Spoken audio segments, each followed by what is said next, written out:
नमस्कार प्यारे बच्चों, आज हम पढ़ेंगे काले मेघा पानी दे। पाठ है गद्य खंड का और इसके लेखक हैं धर्मवीर भारती। धर्मवीर भारती ने जब वो बच्चे थे तो उस समय उनके गांव में बारिश नहीं हुई, अनावृष्टि हो गई और सूखा पड़ गया चारों तरफ। तो उस समय एक इंद्रसेना नाम के बच्चे होते थे जो घर घर जाकर पानी मांगते थे। उनका विश्वास और जो इनकी एक जीजी माँ थी, वो इनकी बहन तो सगी बहन तो नहीं थी लेकिन माँ से भी बढ़कर थी, एक जीजी। उसके विश्वास और विज्ञान का आपस का वर्णन किया है। देखो, अनावृष्टि और इंद्रसेना का गठन। जब गांव में बारिश नहीं होती और अनावृष्टि के कारण धरती सूखने लगती, तब घर घर जाकर कुछ बच्चे जो 12-13 वर्ष से लेकर 15-16 तक की आयु के होते, नंगे धड़ंगे होकर गली गली जाकर सबसे कहते, मैया पानी दे, काले मेघा पानी दे, गगरी फूटी बैल प्यासा पानी दे, गुड़दानी दे, काले मेघा पानी दे। वो घर घर जाकर पानी मांगते थे। लेखक भी उनकी उम्र का था लेकिन उसे इस तरह से, आगे देखिए, लेखक भी उनकी आयु का था लेकिन उसे इस किशोरों की इस तरीके से पानी की बर्बादी को पसंद नहीं करता था। उनकी एक, क्योंकि वो आर्य समाज से प्रभावित था और कुमार सुधार सभा का उपमंत्री भी था। जब वो बच्चे सेना, इंद्र की सेना कहते हैं अपने आप को, और ये लोग सीधे सीधे इन देवता से गुहार लगाते। लेखक का विचार है कि इस प्रकार से अंधविश्वासों के कारण ही हमारा देश बिछड़ गया और गुलाम हो चुका है। आगे देखिए, जीजी के प्रति लेखक का विश्वास। जो जीजी थी वैसे तो माँ से भी बढ़कर थी लेकिन सगी संबंधी नहीं थी वो। लेखक के मन में अपनी जीजी के प्रति बहुत विश्वास था। वह इंद्रसेना और अन्य विश्वासों को बहुत मानती थी। जीजी काफ़ी वृद्ध हो चुकी थी, फिर भी उसने कांपते हाथों से बच्चों पर पानी की बाल्टी फेंकी और इसे देखकर लेखक को, धर्मवीर भारती को, बड़ा गुस्सा आया। उसने कहा, जब हमारे पास पानी इतना कम है तो हम पानी की बर्बादी क्यों करते हैं। तो लेखक और जीजी माँ के बीच में वाद विवाद हो गया।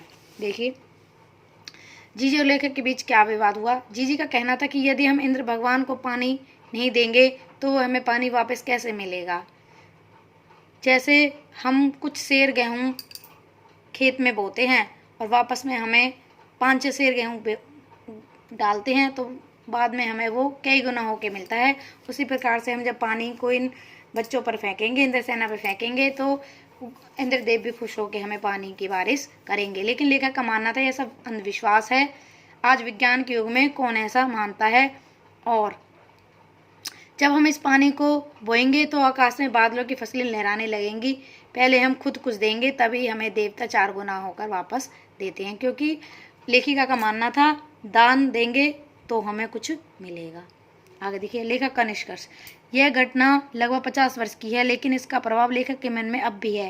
वह मन ही मन सोचता है कि हम देश के लिए क्या कर रहे हैं। यदि हम स्वयं को सुधार लें तो देश और समाज सुधर जाएंगे, परंतु इस दृष्टिकोण से कोई नहीं सोचता। आजकल भ्रष्टाचार चरम सीमा पर है।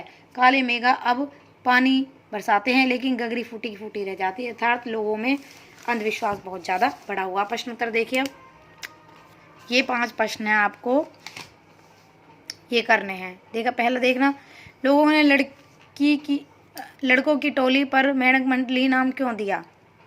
लड़कों की टोली है, लड़की की नहीं है। लड़कों की टोली को मेढक मंडली नाम किस आधार पर दिया। क्योंकि वो लड़के क्या करते थे, नंगे धड़ंगे होते थे और पानी मांगते रहते थे, इसलिए सब उन्हें लोग जो उनसे चलते थे उसे मेढक मंडली कहते थे। दूसरा प्रश्न देखिए, जीजी ने इंद्रसेना पर पानी फेंके जाने को किस तरह सही ठहराया। जीजी ने इंद्रसेना पर पानी फेंके जाने को सही ठहराया है क्योंकि उनका मानना था अगर हम दान देंगे तो ही हमें दान मिलेगा। तीसरा है, पानी दे गुड़दानी दे, मेघों से पानी के साथ साथ गुड़दानी की मांग क्यों की गई है।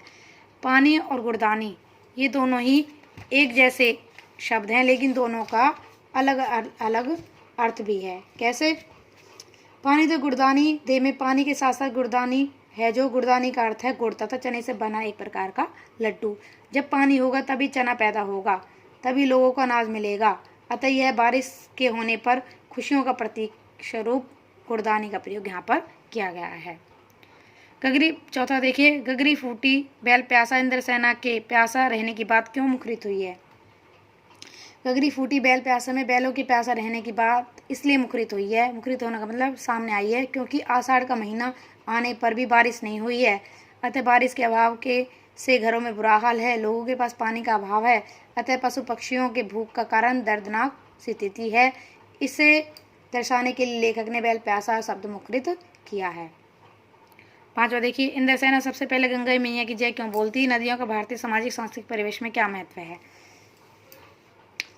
इंद्रसेना सबसे पहले गंगा मैया की जय बोलती क्योंकि गंगा मैया को सबसे पवित्र माना गया है। गंगा का भारतीय संस्कृति दृष्टि से भी बहुत महत्व है। नदियों को देवी स्वरूप माना गया है और मोक्षदायिनी माना गया है। गंगा का जल प्रत्येक धार्मिक अनुष्ठान में प्रयोग किया जाता है। ऐसा माना जाता है कि गंगा जल अंतिम समय में मुख में डालने से मनुष्य का मन और आत्मा या मोक्ष की प्राप्ति हो जाती है। अतः नदियाँ जीवनदायिनी है, मोक्षदायिनी है, इसलिए इंद्रसेना सबसे पहले गंगा मैया की जय बोलती हैं। आपको ये प्रश्नोत्तर लिखने भी हैं और याद भी करने हैं।